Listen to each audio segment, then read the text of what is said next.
This is a special day that we are having him with us. No lunaku lwa njawulo okubanga ali wamu naffe. You are most welcome, Honorable. Tukwaniriza nnyo.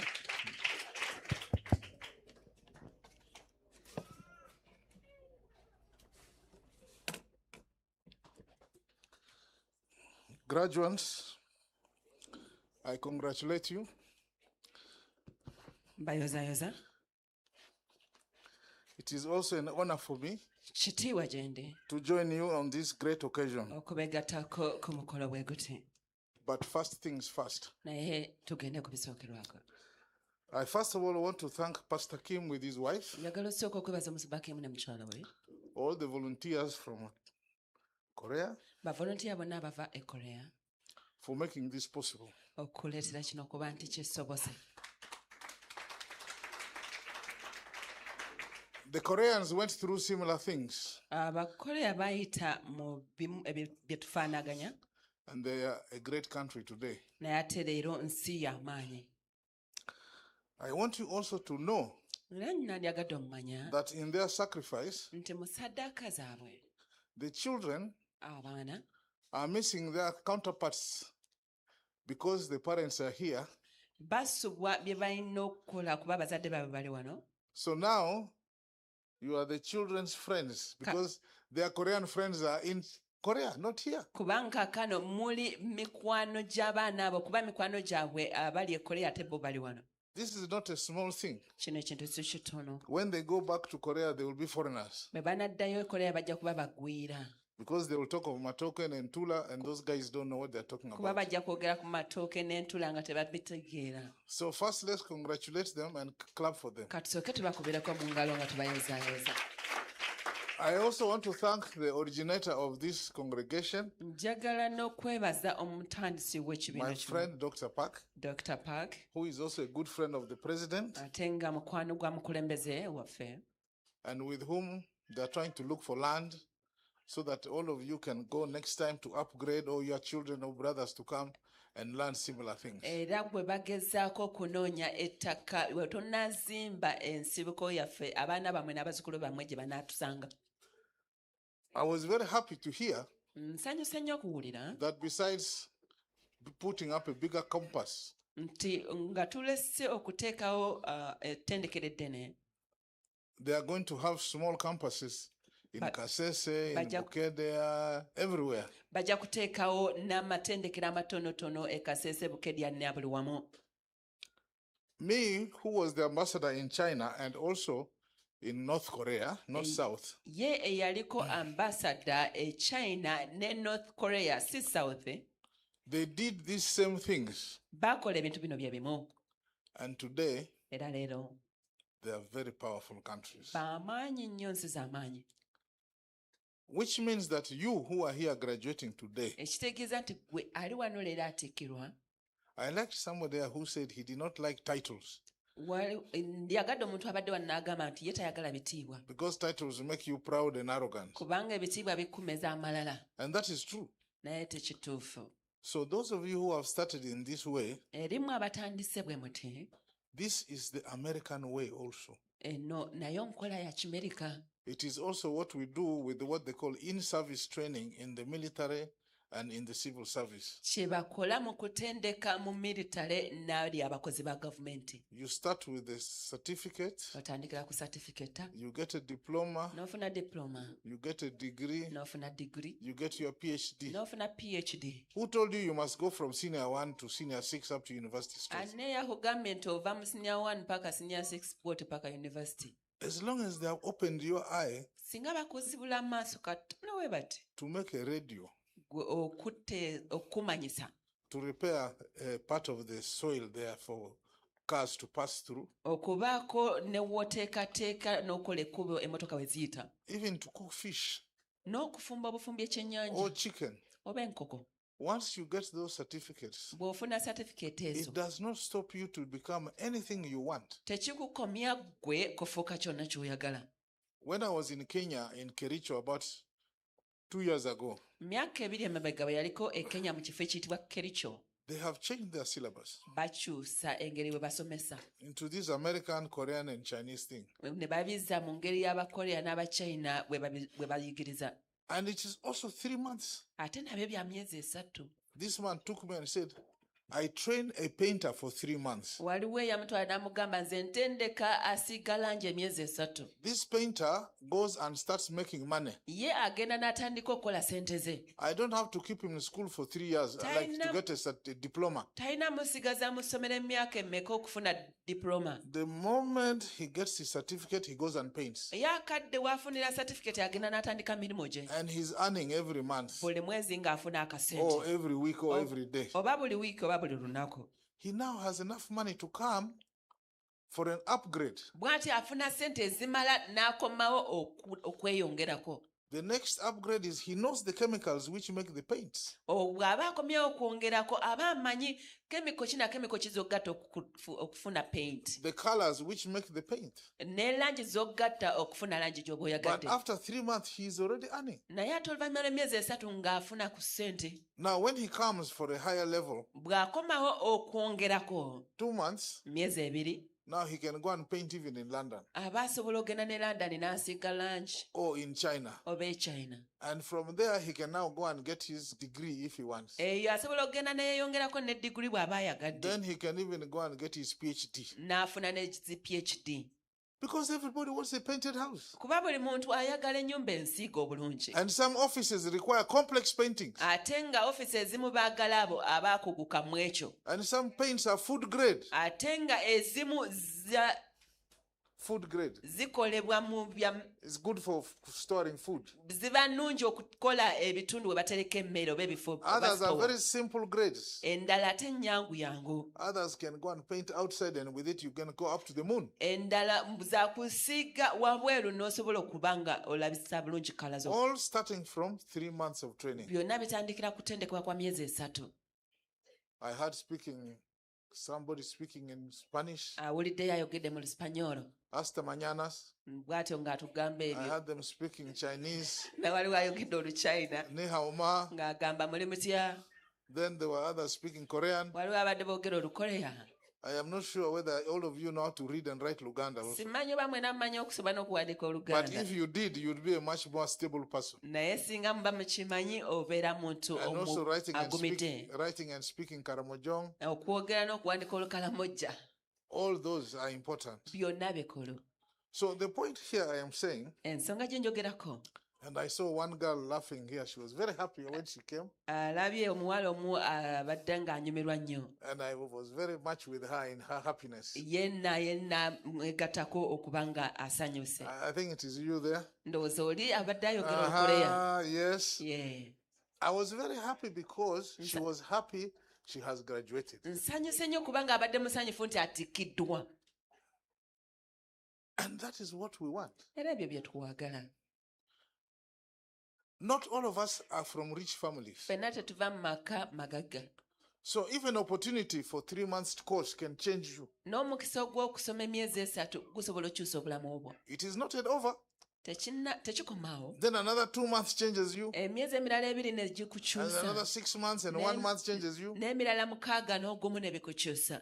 Like for me, Nga ye. I go nowadays for 2 days seminar, one morning seminar, and I change. Agenda mu semina ez'olunaku olumu lunaku 2 n'afuna enkyukakyuka. I become better. N'enfuuka asinga. So when I saw her happy, Bw'amulabye nga musanyufu. I knew the 3 months had changed her. N'akimanya nti emyezi 3 gimukyusiza nnyo. And that goes for all of you. Era ekyo kigenda eri mwenna. So why should we not be happy with your change? Kale lwaki tetusanyukira nkyukakyuka gye mufunye? You were like this in your mother's hands. Kaakano wali bw'oti mu ngalo za mama wo. You drank milk, you became bigger. N'onywa amata n'ogeejuuka. You ate mvuluga matoke, you became bigger. N'olya amatooke n'envuluga n'ogejja. But that did not give you a skill. Wabula tekyakuwa bukugu. This is now what also goes after you have become big. Kaakano kino kye kiddirira ng'omaze okula. And on top of that, also you become spiritually important. Okwongeza ku kyo n'ofuuka omuntu ow'omugaso mu mwoyo. I saw the young man confused here when he was trying to to talk to his girlfriend. He was so angry he didn't know himself. alabye omuntu wano abadde agezaako okwogera ne girlfriend we ng'atabuddwa tamanyi kyazzaako. When he matured, he found that everybody has different strengths and weaknesses. Bwe yakuze mu lowoozo n'amanya nti buli omu alina obunafu n'amaanyi. And they reconciled. Ne badda bujja. That is the strength. Ago ge maanyi. So, for you who are young here, Kale mmwe eri abavubuka bali wano. this world is so complicated Ensi yo and it is ntabufu. getting so complex Yeeyongera kutabuka. that it is very difficult to stabilize in it. Nzibu nnyo kubanga gw'oginywereramu. I'll give you a simple example. Njabawo ekyokulabirako ekyangu. You study in nursery school or primary. Osoma mu ssomero lya nasale oba erya primary. Me at my age, there was no nursery. We just went straight to primary. Mu myaka gye tewaali nasale bagendanga butereevu mu primary. And some people were even brought to school by their parents in the third term. Abamu ne baleetebwa ku ssomero abazadde nga babaleeta mu sitaamu ey'okusatu. Because for them, the parents knew you were in school. Kuba abo baali bamanyi nti oli mu ssomero. The kid went to third term, and some of you are ministers also. They went to school late. Ate abamu baminisita naye nga bagenda ku ssomero late. But you studied your P7, Wabula wasoma P7 you yo. knew how to read and write. N'omanya okusoma n'okuwandiika. There were even others who were practicing by abusing each other. Waliwo abo abaali bagezaako n'okuba nga bakikozesa mu You kuvumagana. chair, Gwe ntebe gwe, you window, gwe ddirisa gwe, you door. luggi That's how they gwe. were learning English, by abusing you, pretending to. Nga bagezesa okwogera oluzungu wabula nga bakikozesa mu But it kwevuma. expanded their horizon. Naye ate kyagaziya okumanya kwabwe. Because you ask him, how do you call me a chair, you man? Kati n'omubuuza gwe ompita otya entebe, How do you call me a window? ompita otya eddirisa. Because in those days, in the primary schools, even the windows were open. There were no closures. It was just an open space. Kuba ebiseera ebyo mu masomero ga primary nga amadirisa g'ebibiina tegabeerako nzigi. Having learned Gagalwa. that, you come to university, to secondary school. Oluvannyuma lwekyo ojja ku ssomero lya secondary. After S4, you learn 8 subjects. You learn 8 subjects, you sit for the exam. Bw'omaliza osoma emisomo 8 n'otuulira ebibuuzo. You come to HSC, you learn 3 subjects or 4. N'ogenda mu HSC n'osoma subjects 3 ku 4. You go to university, you learn 1 subject. Bw'ogenda ku university n'osoma y'emu. You go to do masters, you learn half a subject. N'ogenda mu masters n'osoma kitundu kya subject You eyo. go to PhD, you learn a quarter subject. N'ogenda mu PhD osomayo kwota. By the time you become a professor, Bw'ofuukira professor you know bakakensa so much about so little ng'omanyi nnyo ku katono that you have learned everything about nothing. naye ng'oyize buli kimu awatali ky'oyize. You see these complex issues? Mulaba engeri ensi weetabulwa. So you become a professor of ignorance. N'ofuuka professor w'obutamanya. That is what education is. Okusoma kye kikola ekyo. So when you study here, know that you are in a complex situation. Bw'oba osomera wano manya nti oli mu mbeera etabuddwa. That's why when you are a doctor, a general doctor, you know everything about the body. Ensonga lwaki bw'oba oli mu ssawo ajjanjaba buli kimu oba omanyi buli kikwata ku mubiri. Then the other knows only the eye or the teeth. Ne wabeerawo oli amanyi liiso lyokka oba mannyo. Now, the one who knows the eye or the teeth doesn't know the heart or the liver. Oli amanyaako eriiso oba erinnya aba tamanyi kikwata ku mutima oba He's a ekibumba. professor. Naye ate professor.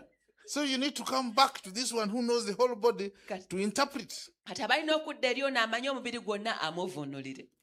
So the more you know about half-quarter subjects, the world is actually in a problem because there is too much knowledge. Ensi eri mu bizibu kubanga waliwo okumanya kungi. So you ask yourself in practice, what is enough? Kati ne weebuuza ekimala kye kiruwa. Because if the man of the eye does not know the leg, is he really a doctor? Kubanga ajjanjaba eriiso waba tamanyi bikwata ku ggulu aba musawo. So this is what you're calling little here. Bino bye muyita akatono wano I can tell you is a lot. mbabuulira bingi. So let nobody from somewhere come with a title and say, I am this. Kale leka omuntu yenna aleme kuva eri n'ekitiibwa agambe ndi kino. So you must have courage Mulina okubeera n'obuvumu to know what you are doing is correct. okumanya nti ky'okola kye kituufu. That's why when Pastor Kim called me, I said, yes, let me talk to these young people of tomorrow. Y'ensonga lwaki musumba Kim we yamuyise yamugambye kale kanzija njogera eri abavubuka b'enkyalo. Because I might have a disease who speaks only English Kubanga ayinza okuba n'obulwadde obwogera luzunguluka or French. oba Lufalansa. And then my doctors here don't know how to speak French or Japanese, naye ate nga abasawo tebamanyi kwogera Lufalansa balu Japan then I can't be cured. kati awo batajja kujjanjabibwa. So we need to understand that these things, Kale tulina otegeera nti bino however they start, but there's something where it gives you value. newankubadde entandikwa ebadde etya naye ate kirina kye kikwongeddeko. So you have graduated on a very important beginning. Mulutiikiddwa mu ntandikwa enkulu ennyo.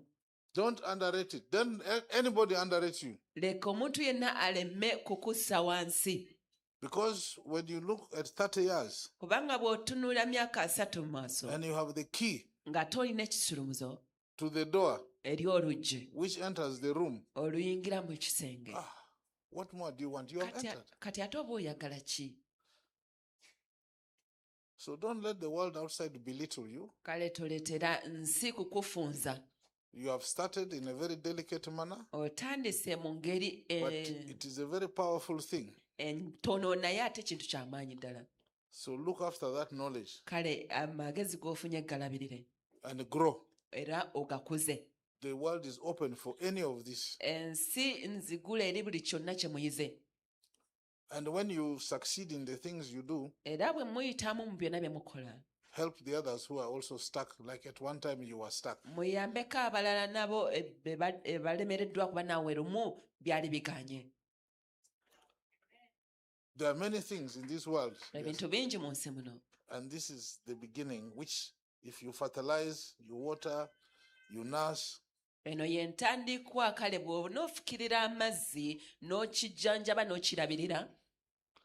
in the animal science, they call it animal husbandry. Mu lunnasayansi bagamba nti okulunda. Like a husband. Okulunda. You know what it is? Mumanyi kye kitegeeza? A husband Okuba ng'olunda. of chicken, pigs, Olunda goats. obukoko, bubizzi. Then another one is a crop husbandry. Ate waliwo omulimi Look after the different crops, cabbages, ng'alabirira ebibala onions, and tomatoes. ebitonde ebisimba eby'enjawulo. So, pastor here is a husband of human beings, Musumba wano ye musumba w'abantu of representing Jesus Christ. akiikirira Kristo. It's a very powerful thing. Kintu ky'amaanyi. So, on that note, I want to thank Pastor N'olwekyo njagala okwebaza musumba with his family and his team, amaka ge n'ekibinja kye kyonna.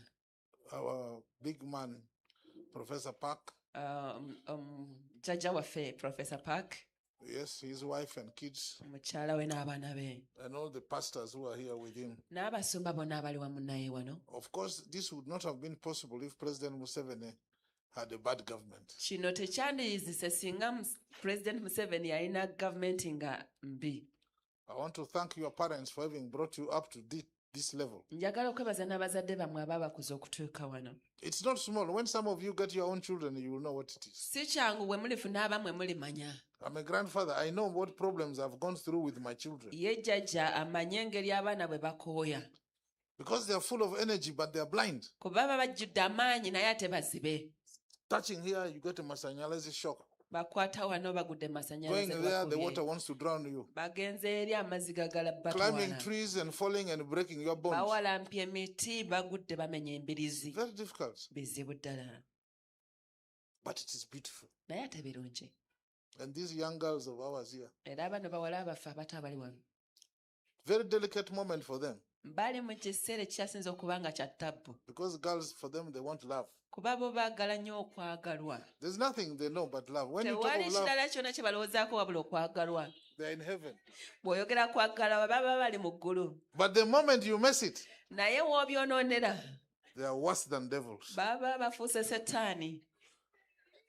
Because they're delicate, Kuba bo bambi. they don't want that part Kintu kyangu. disturbed. Tebaagala nnyo kibasumbuwa. So, young men, if you want to live life well, Kale abavubuka mba mwagala obeera mu bulamu don't only obulungi. forgive but know them first. Temusonyiwa busonyiwu naye musooke mubategeere. And don't be deceived like in town that they want money. Ate temulimbibwa ng'abo mu kibuga mubaagala ssente. Of course, nobody does not want money. Teri n'omu ataagala ssente. But the fact of the matter is, Naye amazima gali nti if you deceive them, they will now go for your money. bonna obalimba bajja kunoonya kati ekiri mu nsawo But yo. if you love them, they will also add you money Naye plus ate their bonna love. obaagala bajja kwongerako. I think that's an education I have to come and give you another day.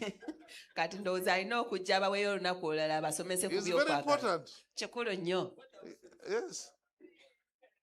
No, because you boys, you're now questioning, is this true really? Abalenzi kati mwebuuza gano mazima Do naye you think your mothers went to your fathers for money? mulowooza bannyammwe bagenda eri bakitammwe Do ku your basente sisters went to their boyfriends for money? basista bammwe bagenda eri babba baabwe ku Now, if you basente answer that, then you should know that one is somebody's mother, somebody's sister. bw'onoddamu ekyo kimanye nti akuliraanye maama wa muntu. So don't be deceived by these small brains and by eye in town. temulimbibwa bwongo bw'abavubuka abo ababetu. I know these things. When I speak, When I touched your mother and sister, you kept quiet. bino ebintu abemmanyi bulungi era ayogera ky'amanyi. Yes. But all this is because all of us know when you are with God through Jesus, the mind is clear, then everything is easier. mu byonna ekisinga obukulu endowooza yo weba ekwataganye ku ya katonda buli kimu kitereera. So, on that note, mu ebyo I want to thank you and congratulate all of you. njagala okubeebaza era n'okubayozaayoza. And I think we're ready to see you receiving your certificates. era balindidde kulaba nga mutwala satifikeeta zammwe. Thank you very much. Mwebale nnyo.